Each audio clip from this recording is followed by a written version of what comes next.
What is going on, Nissan Nation? From all things Nissan here in Middle Tennessee to wherever you're watching us around the globe, this is your Nissan Nation, and there's Danny and our special guest. This is your Nissan Nation. I'm your host, David Boyd, and Danny, what is going on, amigo? What's up, my brother? You're bonded like genetic twins over there or something, like biological. I got my special buddy out, my BFF out tonight. We're gonna have a fun show. There's so much that we got to chat about tonight. Just on a fun, let's have a fun show kind of a level. It is have fun. The drinks are already flowing, so we got that going on. Let me introduce him. Let me actually introduce him instead of just say, "Hey, there's this guy next to me. Is my BFF." This is Sean.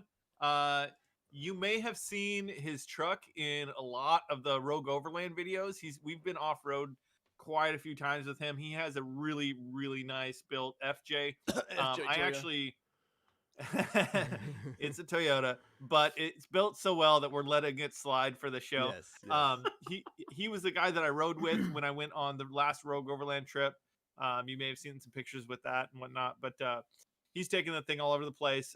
Super cool guy, super fun guy, and he's just one more of the guys that we met on a trail. What was it, 4 years ago or something like that? At least feels like it. And immediately we were like best friends after we crossed streams peeing on opposite sides of a door. Well, yeah. So Sean, it's my door. So Sean, I think we met you in 2017. I think that was the first time, right, Danny? We met him together at the summer. I met Sean on a rogue trip. Yeah. I think it was a year and a half earlier. It was the winter trip. Yeah. Oh, okay. And that's then right, that's right. the next summer. Yeah, or the Joey year came later, out to that trip too. Yeah. That's right. I met Blueberry that day too. And that's when I met Sean, and he got the full action suit right off the bat. I was so confused. Yeah, that's very right. confused. I remember hearing those stories. But he jumped on board very quickly. It was more of like I'm very confused, but I'm willing to go with it. So yeah, we had a really fun trip. Me and my wife went on that trip. Right. We went to the Salton Sea, California Jesus, Slab City out here in Southern California. It was super weird. I want to go back so bad. Yeah, to that time machine. If you haven't watched that Rogue Overland trip, that's a great one to go back and check out. So check that one out. But yeah, so we kind of go back as off-roading buddies, and eventually we became car buddies, and so he's down to help me work on the race truck this weekend, and nice. And basically drink beers and have a good time. So basically, it's going to drinking beers and maybe attempting to work on something. Yeah, he's down to drink beers. Have a good laugh. We'll and get work done. In quotes. If we get anything done on the race truck, I call it a win. Yes. Well, is that like a Xterra quarantine or something like that? Is that yes, what you could call this? We're Xterra quarantine. Yeah. Yes, exactly. Yep. Well, guys, so tonight is going to be a fun one, man. We me and Danny are going to share some of our fun stories from just the Nissan world. I've been around the Nissan world for well over 15 years, something like that now. Danny's been a part of it about that long, and together and separate, we've accumulated a bunch of silly stories, and we wanted to share them. But first, Danny, before we get into the fun, we've got a little bit of news to talk about. So I wanted to kind of get the Nissan news out of the way, if it were. So let me see if I can bring this up here. All right, so Dan, did you see the Navara video, the little teaser video yet? No, I only saw the screenshot, and actually I haven't actually watched it yet. Okay. I did get the little, you sent me that little thing this morning, that I saw. So I have an idea of what's going on, barely, but I haven't watched it yet. Is that something you're going to put up right now? It is something I'm going to put up right now. So let's do it. We'll get the Groot's first reaction. We will get the Groot's first reaction here. I'm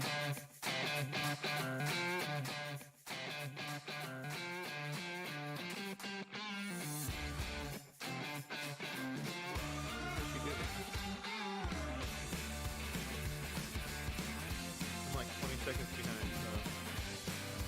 I love that they found music from like the early 2000s to put behind this. This is the national or the international version. Oh, I saw you post something about don't get mad because it's not the U.S. version or something. Yeah. All right. Sean's a Toyota guy, but he has a healthy respect for Nissan, so he's Which he's part now of the in crew. public, I really enjoyed your guys' rollout of the Z. Oh yeah, that was a good time. I enjoyed their video and how they did it bouncing around, but I definitely enjoyed watching it through you guys and having all your content. Well, we appreciate that. So it's partly cut off, but November 5th for those that aren't in America, and November 4th, and I'm going to live stream that. I don't know if Danny will be a part of that or not, but we'll cross our fingers that Danny can be a part of that. Anyway, so Danny, the first thing that popped out of me about this thing was I was like, what are they kind of showing, but they're not showing in this video, man? And of course, if you watch the video that I produced earlier today, you've seen that Pro 4X sticking out of there, which is very strange for the global version. They don't call their trucks Pro 4X. We haven't seen that before, right? No. They usually use like an STX, something like that for their different trim levels. But I was like, I kept hearing that they were going to kind of start converting everything into one marketing scheme, but till you actually see it on there, it kind of was exciting. And I'm, other than the taillights, why is Nissan so proud of this Titan look? I don't know, but maybe I love the taillights, Dave, and I can see why they're proud of them. I think new Titan taillights are freaking amazing. I mean, it ended on that. I don't know if they're like it's the most proud thing ever. I may have ended on the headlights. I think the worldwide. What are we going to call this? The Navara. We'll just call it a Navara. Yeah. I think that those headlights that's a Navara showed up with the little inner square things in those headlights. You know what I'm talking about, Dave? Mm-hmm. It was like the two LED. It looked like Yeah. pods, kind of. I think those were really hot looking, and I think they should really pimp out that to all the peeps. Well, the what I say they're so proud about is the way that it's glowing there. You can see it glowing, and it's got kind of the part of the T that they like doing with their Titan and stuff. But it just looks so forced. If you look at the bottom of the taillight there, it just looks like somebody just glued that part to the light. Yeah, a little bit. I get that. But my really only beef is and we've beat this dead horse with a stick so many times, is like the Titan isn't selling, and Nissan is just hell bent on, we're going to shove this thing down everybody's throat, whether you like it or not. But what if they're trying to warm up the global audience for the Titan? What if Nissan's like, you know what? Maybe the U.S. audience isn't like completely there for it, but I know Australia wants that truck badly. So what if they're sort of like didn't they bring some over and sell them for an ungodly price, or they exported some or something like that? There's a company that will do the conversion, but by the end of it, I forget it's 100,000 Australian dollars, and I forget, it's pretty expensive. Ridiculous. It's pretty expensive to do, but I wanted to tell everybody that we will be, I believe it will be 8 p.m. Central on November 4th. That's when they're going to show it. We've seen the pictures, guy. If you want, guys, you're talking about. That's the Navara rollout. Yes. Yeah. And once again, I wanted to pop this in real quick so everybody. This was what I was talking about. This was a screen capture of Nissan's latest video that they dropped on YouTube. I cleaned this picture up, by the way, so you can see that a little better. In a couple days, they're going to show it. But I look can see at it where just my fine. arrow is pointing. Notice it says Pro 4X, and the styling looks just like the Titan. Obviously, these lights look just like. So yeah, Anyway, that'll be a fun debut. Appreciate it. I think so. But David Page has to be proud with Fluid Peak, man, because remember on his 2020, he did that. He made the 4 like a bright orange on that one that he built with the supercharger. Yeah. So that's definitely his influence there, or I think it's his influence on that because that was his baby. Possibly. But you know, guys, if you haven't yet, watch the video. We've done a couple videos now on this truck, and I'm super excited. I feel like Nissan was probably bullied into showing that. They probably weren't exactly ready yet, but all these pictures keep popping out, so they're like, well, F it. Let's here you go, guys. Here's the truck. But once again, guys, I've been hit with this all day today in the past week or so. When is the Frontier coming out for the United States?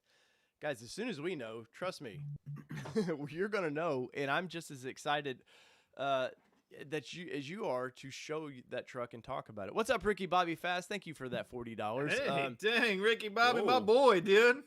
Pick Tim with Pickup Truck Plus wanna go SUV fast. Talk. Thank you for that $5. It's always a trade-off that me and I think Google or YouTube benefits more from this $5 exchange than me and you do, actually. But that's all right. we have this thing going on. But all right, so there's my parents.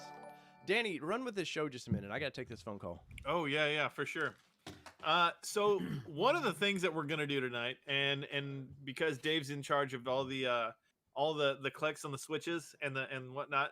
But one of the things that we're gonna do tonight is we had people send in pictures of their rides, so that we could kind Hey, of Danny. yeah. I've got to emergency. I've got to run. I'm gonna let this keep streaming. You handle it. All right, buddy. Good luck. Good luck, bro. Love you. Bye. Hey guys, if you're about the prayers, man, give Dave some prayers. He's definitely dealing with some family issues as far as some illnesses and stuff in the family. So say a word for his parents and whatnot, and make sure you shoot him a text or something like that, and tell him you're thinking about him. Other than that, so this is now a full audible that we're running. Because I have no control of the Any of actual the screens. pictures or the screens of anything. So it's just me and Sean. Yeah. It's gonna be a good hour. So we may not make it an hour. I'm glad that you're here though to do this with me. Let's Dave, you Do we get to go full screen now? he's probably just putting us as full screen. I like how like me with the little kid. So that picture in the center is me with my son Hunter, but Dave put his face on that, which is pretty awesome. So anyhow, so we're not going to be able to review people's rides tonight. Maybe we'll push that off to another time because it would be I don't have anybody's rides to review in my inbox because they all went all to the Dave inbox. I mean, I can get in there, but I'd rather do it where we're showing it up on the screen so you guys can have an idea of what we're talking about. So we'll skip that. Whew, Dave threw an audible. Let's talk about adventures.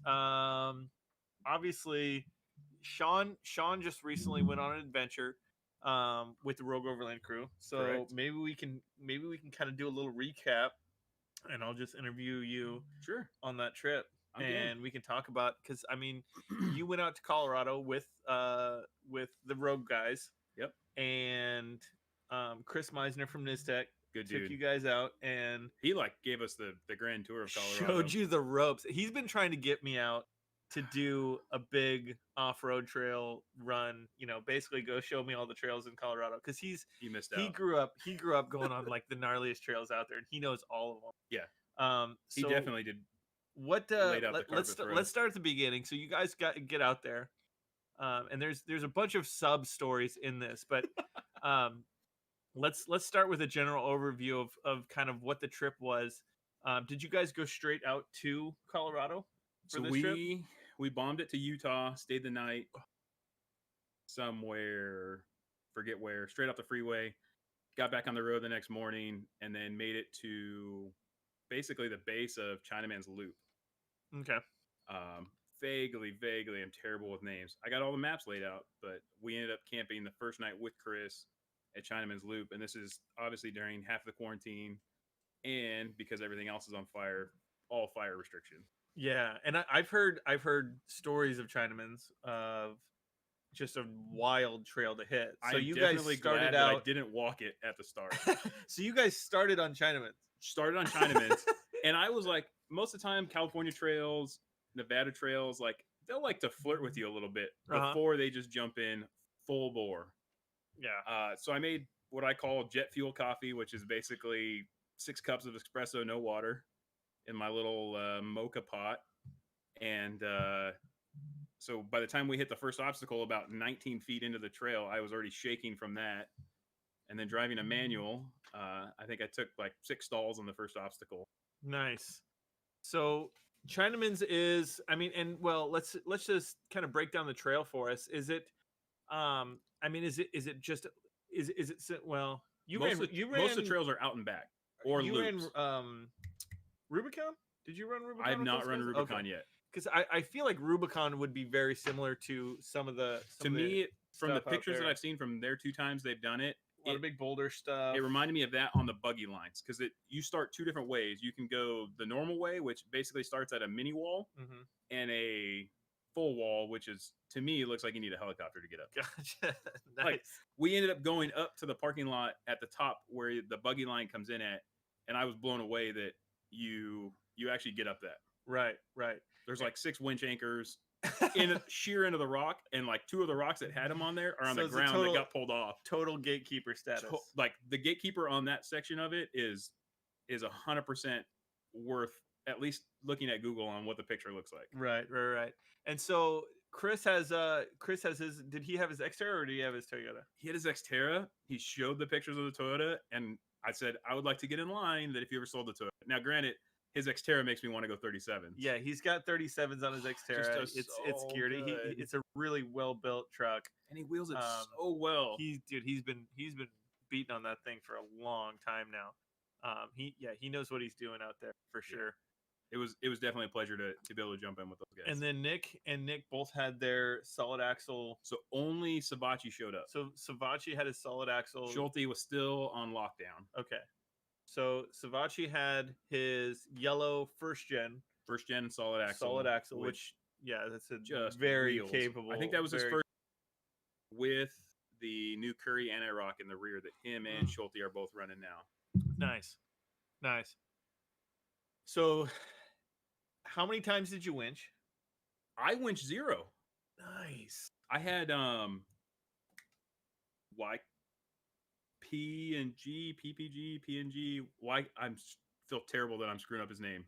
Ended up breaking his axle on the last day. Oh, P&P Engineering. P&P. Yeah, he had a Good dude. He drove down Cruised with me on one of them. That dude straight up. Chris's requirements were 33s minimum and at least 1 locker. And he was like, "Oh man, I don't have a locker," and made one. That's He dedication. Straight up Lincoln lockered his Lincoln truck. lockered it, At and on the Chris's- day it broke. And then Chris found an axle for him on the trail. Oh, that's a trip, man. That's Chris. Chris can call all of his people. and do all It was his like stuff. minutes, and then on the radio it was like, "I have one for you. Do you want this style or this style?" And I don't know enough to quote him, but it sounded like it was either the Titan or the Titan with the locker. Yeah, nice. So yeah, he drove down from he lives in Indiana. Indiana, that's right. He drove down from Indiana, and I think he pulled it into Chris's shop. They pulled no. I think he did it in Indiana. That's right. He welded his rear diff in Indiana, drove it all the way to Colorado, and it was somewhere in Breckenridge on like day 3.5 or 4 that it breaks. It was So it was there was definitely some things that would happen. So you did Chinaman's. Chinaman's was fun. Definitely, I lost count of the stalls. We'll get eventually. I'd like to go Atlas. I think that was the start of the Sean conversation. runs stick shift, so not quite low enough. Yeah, so I mean, you have 456s. You're on 35s, right? 35s. Give him a quick rundown on your truck, what you're running. He's a Toyota guy, guys. Don't give him a hard time. It's a really nice Toyota. So it's a 2012 FJ Cruiser. Total Chaos 2-inch over front kits. Had a bunch of work. The spindles were welded at Nefarious, which is a pretty awesome fab shop in Vegas. The rest of it, I bought a Harbor Freight TIG welder because I can't MIG somehow. Apparently, they normally do it backwards that other way. Welded all the rest of the stuff on. The rear is Metaltech Long Travel. It does great. The one downside, which I don't think is a downside because I love grabbing gears as I drive it normally, is it is manual, Full-time all-wheel drive, Yeah. and then part-time, obviously when you select it, manual shift, 4-wheel drive. 4-wheel drive, and then 4 low, And then 4 low, but it does have it has decently low gears, just not enough that I'm not riding the clutch. The benefit is I put like a 68-pound flywheel in it, so it does chug like a choo-choo train. Yeah. Until you stall. And we got it off the ground when we went out. Oh, it's definitely gets up there and waves. It's very sweet. You just finished we'll call it the mid travel kit. Is it kind of a mid travel, almost a long travel? Trying to kit? be long travel. Yeah, it's an overland long travel kit. We'll call it that. We'll call it overland long travel. Yeah. Which is what's the travel? It's like 12 inches or something like that, 10 or 12. I think it's pushing 11 at 11. best with so it's with close the to axles. close to Titan. It's about a Titan swap. It's the very very equivalent. consistent with how jealous I am that you guys get the Titan swap. Yeah. Like that's not even funny. Yours is set up a little bit better than the average Titan swap because we measured it, and I got 1 inch more travel than a standard with sway bars. Measured it, and a forklift. That's true. Shout out to Bobby. We stole his Kelly. Thanks, his, guys. CBT. Chuck's in here. Hey guys, real quick, we had a plan for a show, and Dave literally had to jump out on a family emergency. So if you're just jumping in with us, hang That'll out be with us. next week. We totally had to pull an audible. me and Sean are kind of reviewing an adventure, Rogue Overland adventure that he was able to be a part of. And we were going to review a bunch of our listeners' trucks and our cars and builds and stuff like that. But because Dave has all the controls, That's why you see a I'm blank not screen. able to go in there. And usually Dave's ready to go. So we're rolling it. We're rolling with what we got. Hopefully you guys can hang out and just have a good time with us. Me and Sean is out here. Sean is a great off-road friend, and we're just having beers. And if you guys want to hop in and ask questions, do whatever. He's down here for the weekend to help me get drunk and work on the race truck and make it a little bit more clapped out, or a little less clapped out. I think actually, less. yeah. He's gonna make it less clapped out. I'm gonna work on making it more clapped out, and hopefully we'll meet in the middle. But yeah, thanks again, Kelly. Yeah, sorry, Chuck. Dave had a family emergency. Give him a little prayer. He's got some family issues going on. Just health. I think it's family health issues that I think he's been dealing with, and it just, of course. Oh, do you know Ryan Miller? He What does was he drive? he was on. He's got they call it the Battle Axe. He's got this beat Xterra. He was on the show. Ryan, remind me what the show was called. I'm blanking on it right now. It was a TV show. Is it where- Netflix, the Let's Drive Our Cars Through Water, or is it the No. the off-road one? Yeah, You sent me that. And he jumps sent in. it, dude. He sent it That so was hard. impressive. He's an old Moab buddy, like Yes. from way back, like one of the OG guys. One of the coolest dudes. We have a shot train, so we don't have shots. I wish we did, but we're gonna do a little chug train for Ryan. Truck Night in America. That's what it was. That's right. Yes. I had to stop watching it. That was brutal. Like they designed almost it to hard destroy watch. trucks. Like it was Yeah. not even fun. Yeah, shout out to Repo Ryan, dude. Yeah. You sent it like Cheers. a real Nissan bro up in there. Like anybody that needs to send it. That was definitely impressive. So anyways, let's get back to the adventure. So was that a 1-day trail?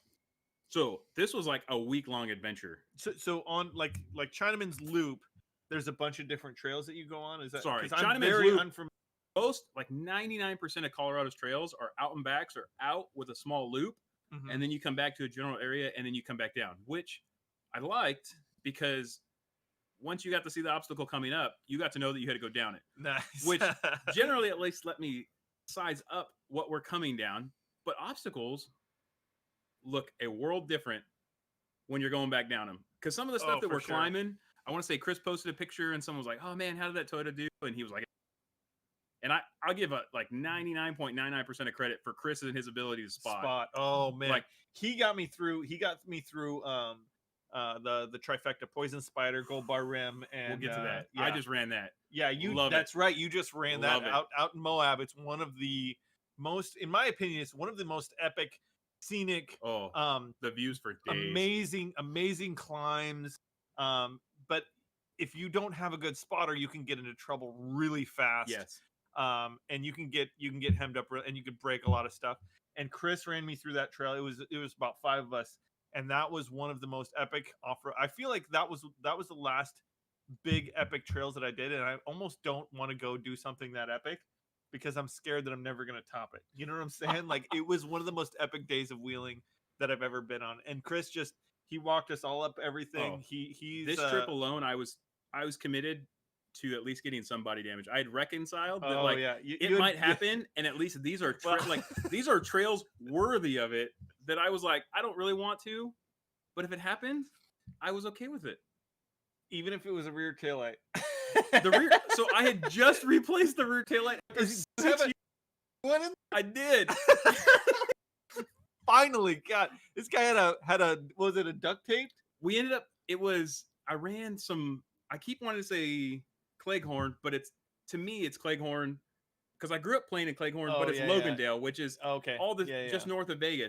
We were on some rocks. I didn't want to be that guy that ran his front locker and went up a V notch and ended up breaking a diff and then wasting the whole day. But I ended up sliding off because this guy, I think he was ready to spot a solid axle, and I wasn't solid axle. Yeah. So I slid There's off, took out the definitely some tail light, differences, yeah. backed out of it. I finally just replaced it. But before But that, you had it taped up I really had- nice. It was super glued and then red tape on it to yeah, make well, it. it was perfectly like It would have been great, but the accelerator didn't work, so I just shot it with alcohol, and it just turned milky. It reminded me of one of the boxing movies, Southpaw, where the dude and the main character, the coach, had like a milky colored eye. it was. You had a It you had was a a very milky taillight. milky taillight. So you finally replaced that. and Finally then- replaced it. Keith gave me such a hard time about being legal that Yeah. I finally replaced it. well, I'm excited to hear that you finally replaced it. Yeah, But she's you got had- all marker lights, and now, ironically enough, the reverse lights don't work. Nice. So you ran Chinaman's Loop. So you did Chinaman's Loop. Yep. What other trails did you run? So we ran Chinaman's, and then we ran French Creek, Okay. and then we also ran Wheeler's Lake. Okay. And then I want to say we also did we did Engineer to Emojin, and then Poughkeepsie Gulch. Oh, you went over Imogen. We Or did no, you sorry, not Emojin. It was Engineer Pass, which was part of the whatever the Alpine Loop is with the Poughkeepsie Loop with the Poughkeepsie Gulch. Okay. Sorry for everyone not representing Toyota well and just butchering all this stuff. I have a great sharp mind, terrible recalling the dumb details. Yeah, so that was after 3 or 4 days of wheeling with Chris. He trailered out every day. We had a couple of his guys come out. All the dudes that came out with him, I think it was Zach. He was also in a similar second gen. That thing was sick. He threw his drone up every time. Zach was a super chill dude. All the guys that came out with him with Chris were just amazing dudes. It felt like home going out there to wheel in Colorado. Yeah. And we brought, I want to say it was me. Nick had his Xterra. Mike had his third gen, which is Oh, the little like a little black billy goat. goat. It's a Yeah, dude, billy it's a goat. billy That's goat. Everyone makes fun of him for it. I want to say that was his first trip out on 35s, yeah. and that thing wheels hard. It has no power. Like Nope. engine power. 6 it's- hamsters. It's even worse, I think, than the first gen Xterras. To tell you the truth, it's right down. Yeah. But he's got it geared so low. He's got it set up really, really well. Yeah. And it just runs like it runs like a sewing machine. And he puts it that just- in. He puts those tires on exactly the right spot. Yeah. There's not many people that I trust spotting that it's like I will go over a blind crest at 110 miles an hour Yeah, following him. Yeah, Yeah. for sure. if it did 110 miles an hour. if Maybe like 110. that thing, yeah, there's no way that thing does realistically, 90. yeah, not even speed. Maybe down a hill. So real quick before we talk more, there's a bunch of guys chatting right now. There was, hold on, I want to see it. Dave is a puppet master. Let's see here. What's up, Silver Warrior? Shouts to Jack. Good for you, bud. Rocky Mountain Goon. Ryan said it best. You just got to send it, bro. Parts can be replaced. Memories don't come out of nowhere. If On that note, I committed, same thing, to body damage. Everyone was like, what are you going to do if something happens to it? And I said, I guess go to the nearest U-Haul and just rent a trailer. yeah, Thankfully, it's not my daily Get her driver home, anymore, yeah. so I get to have fun with it more. And that appreciation level of alone has changed a lot of the outlook on you don't get to make these memories a second time. yeah, that's exactly the right.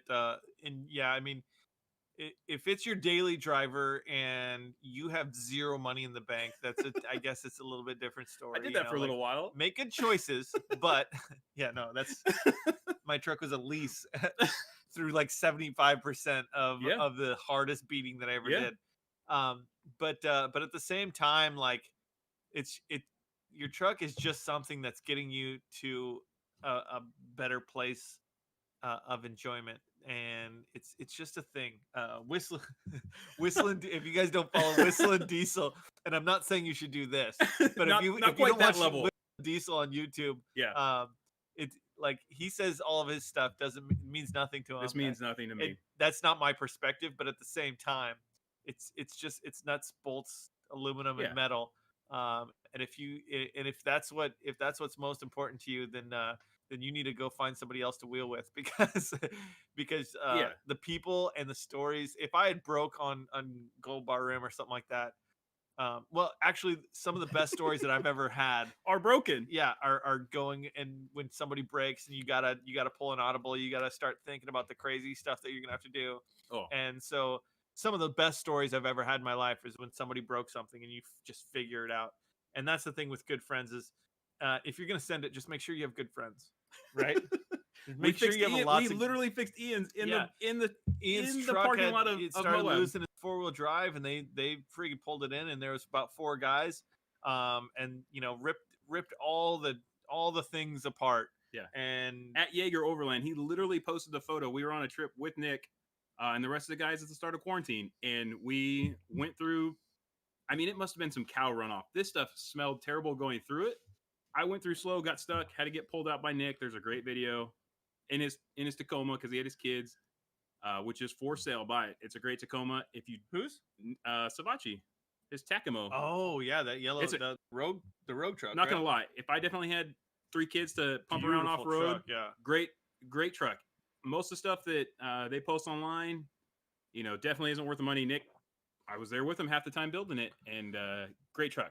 But getting back to the story, Ian literally went to the water. There's a picture posted as we speak, the $1,000 photo. And that is about what we spent trying to get his 4-wheel drive fixed in the middle of Moab, which we rigged. And all the electrical. Like there's a couple extra switches that they rigged for grounds. And there was terrible. you had to turn the key twice and switch some grounds in order trying to get it tell in the and out of computer that it's drive.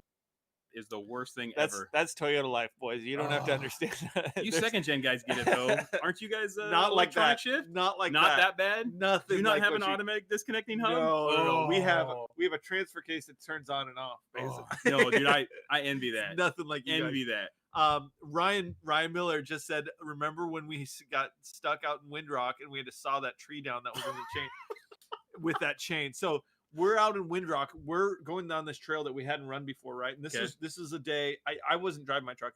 I was with a couple other guys. It was a pretty long train of trucks. I mean, we probably had like 10 or 12 trucks or something like that. And they were all either solid axle or on 35s or pretty, it was a beast trail. Yeah. And we started going down this trail and we found out pretty quickly that this trail is not a highly used trail. Overgrown. It's pretty beat. We drive over, like one of the spots was like it had been washed out and they put some logs over one side. Oof. And we were driving over these like super rickety logs and we come to the spot and a tree is falling straight across the trail. And I'm talking like, it's like a tree, and we like the only thing we had was basically a hand chain. And we're sitting there. The little 2 ones? Yeah. We're sitting there. We sawed through the whole effing tree, like taking turns, just yanking that thing. And I was blown away at how well that handsaw worked. I think it was Derek Metz that had one of those handsaws. That's clutch. But that, like, again, like one of the best memories is when, you hit adversity. And to get out of that trail was the gnarliest rock crawl too. I was just bouncing and clanking, and Jeez. I think we winched maybe 1 or 2 people up. And but yeah, Ryan, that was Ryan. We had to winch. There was a slick, long mud climb. Oof. That was just a slick mud climb. And Ryan, I think I burnt Ryan's winch out trying to get him trying up. to climb inches by inches. Because we had to like winch him up, and I'm like winching, and just all of a sudden it let the smoke out. Dude, you can't get that blue smoke back in. You can't put the smoke back in. So we winch him up, and his winch blows, and then we have to pull some other truck. I think we had like 3 tie-down straps hooked together, like never coming apart. We had to pull them up. But it's like you said, you guys started with 15 and ended with 5. That's a party. It was a wild day. But again, that's the adventures, man. There's nothing better than going on off-road adventures. I know we're kind of. I will say I don't remember most of the ones that went perfect. Oh yeah, that's Ryan's throwing memories at me. I forgot about this.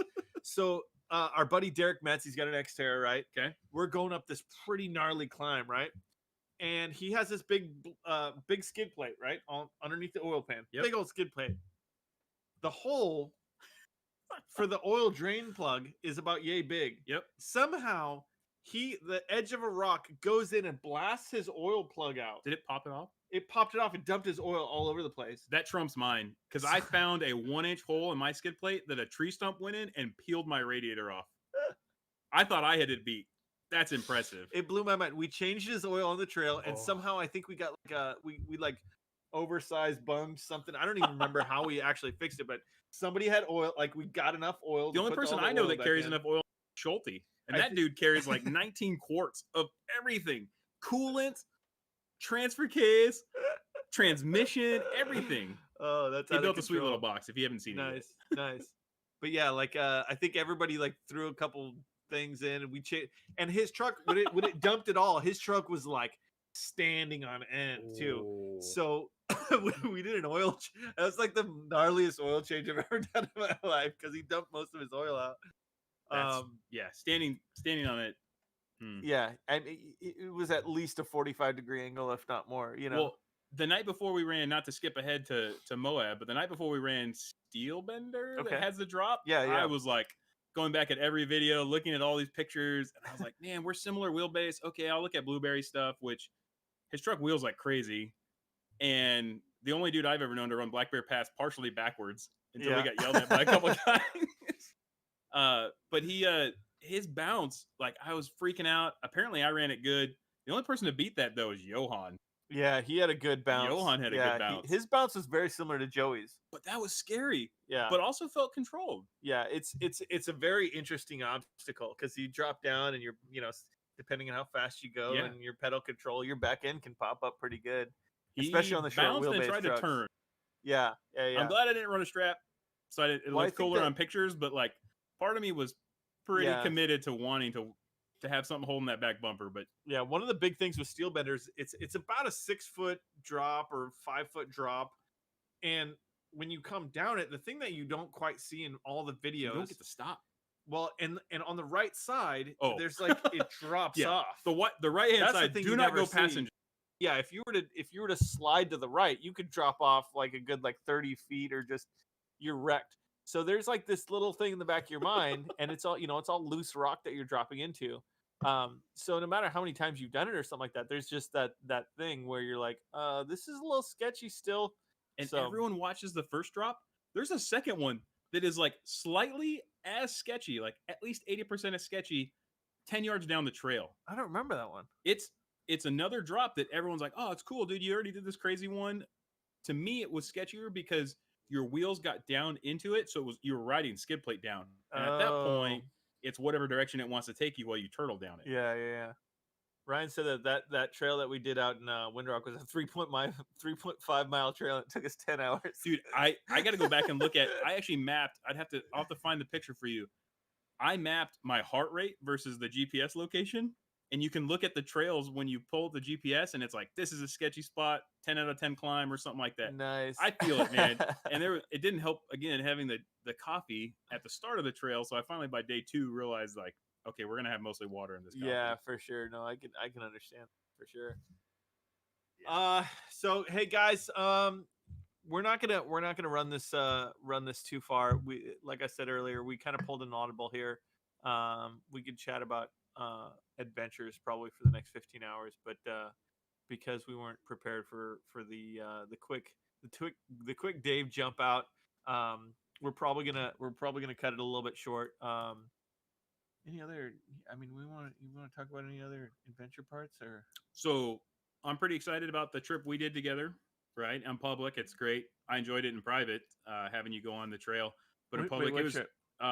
Trip where you rode with me on the road trip. Oh yeah, the Rogue Overland. that was a trip. ton of fun. That was the first trip out on long travel. Yeah, if you haven't gone over and checked that video out on Rogue Overland, me and Beardo spent the 5 days together. Yeah. Just Dressed up as wheeling and- kangaroos. We were dressed up as $6 from kangaroos. every costume went to the burn victims of the Australia wildfire. Yeah. So that was a great show. That was early. Yeah. That was right before February. COVID hit us. It was like we come home and then bam, COVID. Yeah, we were.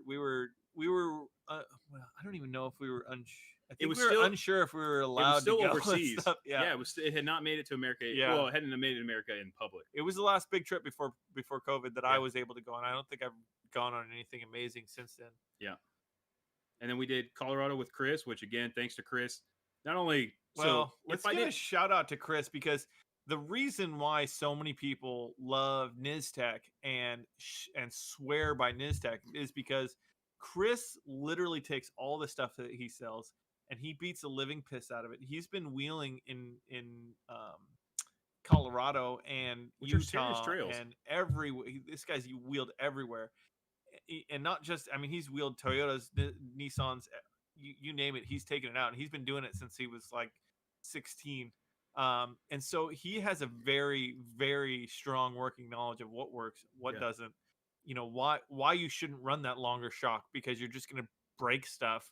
Yeah, you might get an extra inch of travel, but the second you turn your wheel and try and climb this, you're going to start blowing CVs out. Yep. That kind of information is really important, because you can lift your truck as much as you want. You can do this, you can do that, but until you start understanding that, there's angles of tie rod ends and stuff like that, Yeah. that when you actually off-road your truck, you don't want to get stuck on a trail from something stupid because you were trying to get the most angle, the most lift out of something. Sometimes setting up a truck correctly is way more important than how tall it is, or what cool wheels you're running or whatever. Um, so give Chris at Nistech a call if you really want, if you're off-roading your truck, and you want to upgrade some stuff, give him a call, give them a thumbs up or whatever, because they definitely do some good R&D on all the stuff that they for do, sure. as well as they do a ton of installs. And if you want your stuff installed right, that's another thing. Is I don't know how many times I've seen loose bolts on the trails. Oh, that's the worst. Someone using some schlam stuff to put it together, and you're like, where did this bolt come from? It's like some grade 2 bolt. You're like, it's all wallowed already out. stretched. Yeah, you're like, how is this even like a thing? Did you Yeah. find this in like the shipping container? Yeah. So he does a lot of really great installs. I think he just lifted the Rogue Overland NV He just did their van, 3500. Yeah, he which just lifted the. we were talking about on the way to Colorado. I can't take credit for this because I'm pretty sure Nick Savacci's a calculated dude. Yeah, He's had this in the works for his head, but we had talked for a little while on why don't you do a van thing, and his parents had done one. I think Nick had Chris had taken care of their stuff. Yeah. He just paired up with Icon. Yeah. And they just slammed out the front. I think they're in the final stages of getting the rear. I think they wanted to film it when he was there this last time. But there was a little delay on, I think, shipping and just whatever gets in the way, right? I mean, everything's delayed right now. Yeah. But that van, I'm pumped for it because Nick, if you guys don't follow Nick already and Rogue, right? It's hard. Nick wheels the crap out of that Xterra, and it blows me away every time. It shouldn't, because it's set up perfectly. And I realize we're in Toyota versus Nissan, but I mean, it was a flip of a switch that could have sent me into the Xterra. I loved the first gen Xterra. Well, and I fell in love with your FJ when I was in it. It was. I'm not gonna lie. Like now, every time I see an FJ, I feel terrible that I didn't let you publicly. I am sorry, Danny. Let's just say Sean is a wild control freak, and I told him, I'm like, hey, do you think it'd be cool if maybe I could get a little like drive and I'll get like my impression on the truck for do a YouTube video and stuff. He's like, yeah. And then it was I think he was like, I don't know, dude. After Car Jeep let you drive, I was like, man, I'm a jerk for not letting you drive. I will say, if it was me, like I'm kind of I'm a little racy as far as it comes to like driving fast and but hard. I feel like we like became one on that trip even more than we did. Yeah, dude. Yeah. We bonded on that trip. But yeah. So Richard Portant, I'm confused. When will the new Frontier finally drop? So we talked in the beginning of the show, November 5th, the worldwide Navara, which we've seen some things where it's stamped Frontier, which might be a Mexico thing. The worldwide Navara is going to be dropping. The reveal is going to be dropping November 5th. We're going to be doing a live show, so follow along. Keep put the notification bell on your next to the subscribe button, so that when we go live, you get a little notification. That way, if you want to follow us and watch our show, then you can just click it. If not, then whatever. But keep an eye on that. That's going to pop out before the new Frontier is going to come out. So I think it's a precursor. We don't know the date yet, but it's going to be really, really soon from what we have heard. I bet you love the FJ comments are great. spot. So the blind spots, the comments on it, the great thing are when you go in reverse, there's a camera. Everything else, as long as you're looking through the windshield, also sucks. But has 3 windshield wipers. The flat windshield. The blind spots don't even come into question. By the time you load it with gear, and you have the spare tire in the back, like it was nice. It's a nice truck, and I think the reason I like it so much is it's very similar to an Xterra. It is. It's very very similar. There was a coin toss at one point where I would have gone first gen Xterra or FJ Cruiser, but I was delayed. I started off in my life with an 83 pickup that got rolled because some guy ran a red light, not the way you want to roll a vehicle. and then got into a second gen Tacoma, first gen Tacoma during college. Yeah. Just 2-wheel drive pre. And that's kind of how it is you get into something and you end up going with it, and you find friends in a community and stuff like That's that. And majorly if I what bought it a was. Toyota, I'd be run out of town. I'd still have friends, but I'd be run out of town by you guys. But no. So hey, There's definitely no hate for your Nissan. I love you guys. Yeah. CK Knife and Tool. Dave had a family emergency. I think there's some health issues with some parents or something like that. So shoot a prayer out for him. And make sure that he knows that you guys are thinking about him. Smitty's Garage. FJ is nothing like a second X. So that being said, I will say you guys get to. I want to say cheat. I'm really just jealous of your Titan swap on the front. Yeah. And the Toyota guys are going to kill me for this. I almost prefer Leafs in the rear, which is basically you've second had to gen, jump. second gen you've, Xterra. you've had to jump through a lot of hoops in order to Overcome get some your of that. rear end with the And it's 4-link situation. It's mostly set up. sway. It's hard to control that sway. Yeah. It rides great on the road, but I prefer Leafs in the rear. Yeah, it's kind of a lot easier. Between it's what a lot Beaver easier and to do all Alcan the get things. to do, I feel like you guys, Nissan, which I love still, Nissan gets to do. I feel like gets to do it so much simpler, so much easier, and so much more factory parts. Yeah, it's definitely a give and take with that kind of setup. Smitty's Garage. I personally think when I think about it, I think power is very similar. Yep. I think as far as space, I do think the X has quite a bit more space just because of it's got the 4 doors, whereas he has the wing doors wing with doors kids are suck. kill space a little bit. But I like its compactness. I like the way that your rear door it opens up to the side, right? It opens up to the driver's side. Yeah, it's kind of nice. I kind of dig that. It's funny. I almost go back and forth that I wouldn't mind having a little cover. It's kind of like it's nice, but it's not. When again, it's limited twist though on Leafs. Yeah, the articulation as far as left to right, and it's a give and take. Yeah. It's totally one does something good, the other does something well as well, but one's a little bit better for this scenario, one's better for that scenario. Yep.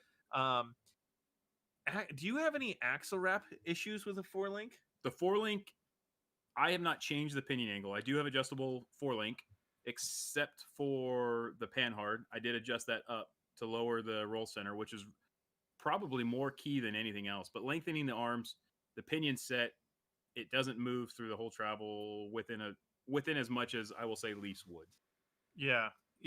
And I mean the Xterra comes with a spring under axle, which I would definitely want to go alleviates spring over.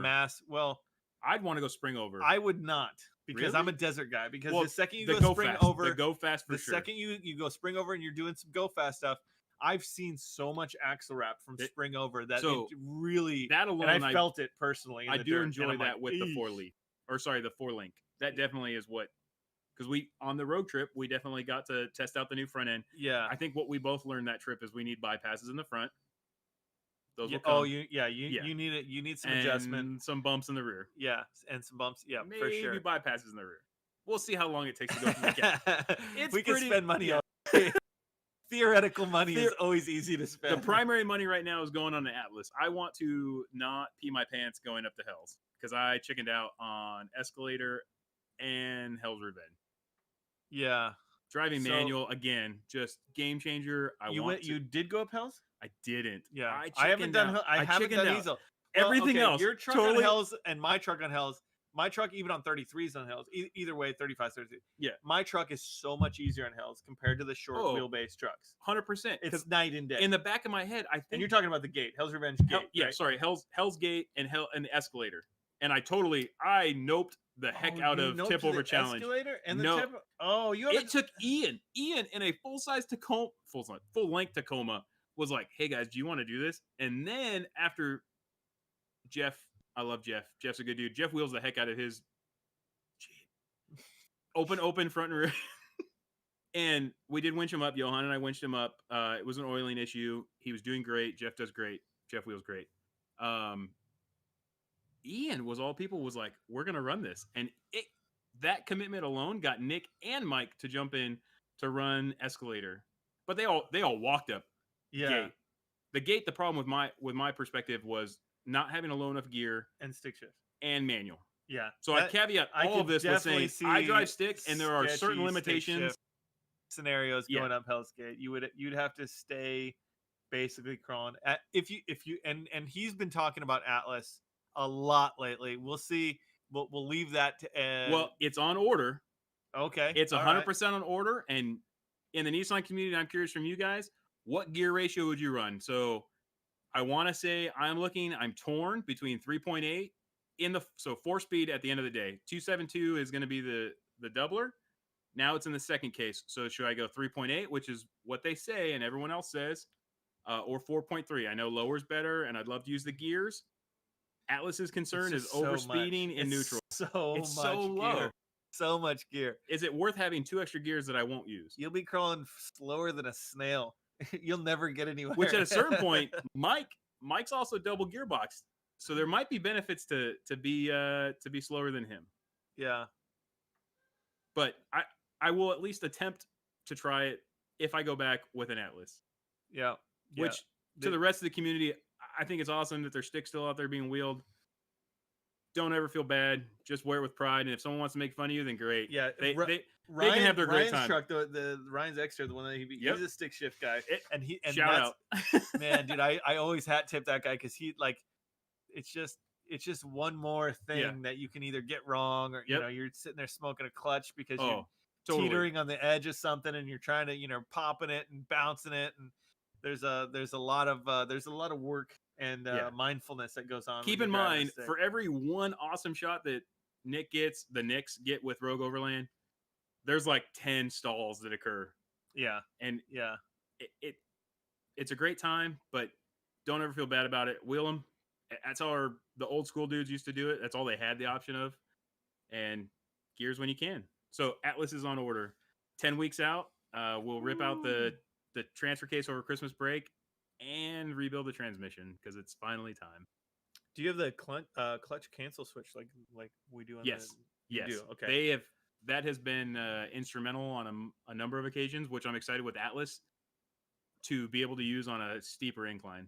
That's where you can straight up use the key. Right? The only time I generally use it is if I'm sitting still and I don't want to jump in the truck to push the clutch. The clutch cancel switch, which I first saw on Andrew's second gen, back when he had that, was great. Nice. Very good. Just pop in first gear and crank the starter to move forward. Dude, no joke. It's basically a hybrid at that point. Dude, it's basically a hybrid. Just using the big old electrical motor to get her going. Well, cool, man. I'm gonna go ahead and call it. We've been on for an hour again, guys. Dave had some family issues, a little emergency he had to run out to. Give him a shoot him a message. Tell him that you're thinking about him, and make sure that and we'll let you know when we'll kind of be back. I'm sure we'll probably be live on Monday with our All Terrain Nation. But thanks for hanging out with us while we kind of again pulled an audible and ended up just chatting about adventures with my buddy Sean. I'm glad you were here because if you weren't here, Dave would have left me with a whole lot of because we were planning on reviewing customers' rides and cars and trucks that got submitted, but he has all that and he has the controls to put it up on the screen. That's why you only see us on the because I log into his system. So yeah, his screen is down. Is the new Frontier 3.8 direct inject? Nona Meeful? Yes, it is direct inject. It does not have a blended port direct inject to prevent intake valves doing it. So that's definitely a catch can engine. Definitely if I've ever catch seen can. one. But that from my understanding, it's a straight direct inject. So which might be a thing where you'll need to run a catch can. Absolutely. Maybe they have something on there. Again, I haven't put my hands in the motor to really dig into it yet. And to tell you the truth, Z1 Off-Road, they might have some more insight into that because apparently a lot of the design characteristics in that 3.8 are very similar to some of the other Nissan motors that are out there. So anyways, thanks for hanging out there. Thanks for those of you that hit us up with some super chats tonight. Yeah. Great chatting with you. Thanks for being here, Ryan, and all you other Ricky Bobby, Smitty's Garage. Let's see here. Who else was in here? CK Knife and Tool, Richard, Bill Potter, all you guys out there. Thanks for watching. Yep. From everything here in Middle California, or in Southern California, to all things out there. I don't remember how Dave does this because he's usually the show Middle closer Tennessee. where he lives, and is currently dealing with that. And to Nevada, where Sean is always wheeling and being a solid bro, a Also race truck beautiful. fixer bro. Look out for maybe a race truck video popping out soon with some fixes. Hopefully this Thanks for weekend. watching. And what are we, Sean? So, You're supposed to say we're out. oh, we're out. Lots of love for the Nissan guys. Thank you. Right, we are brothers, brothers in Nissan and Toyota. Yeah, I love you guys. we're bringing them into the fold. The biggest thing is getting out, going places you're uncomfortable with.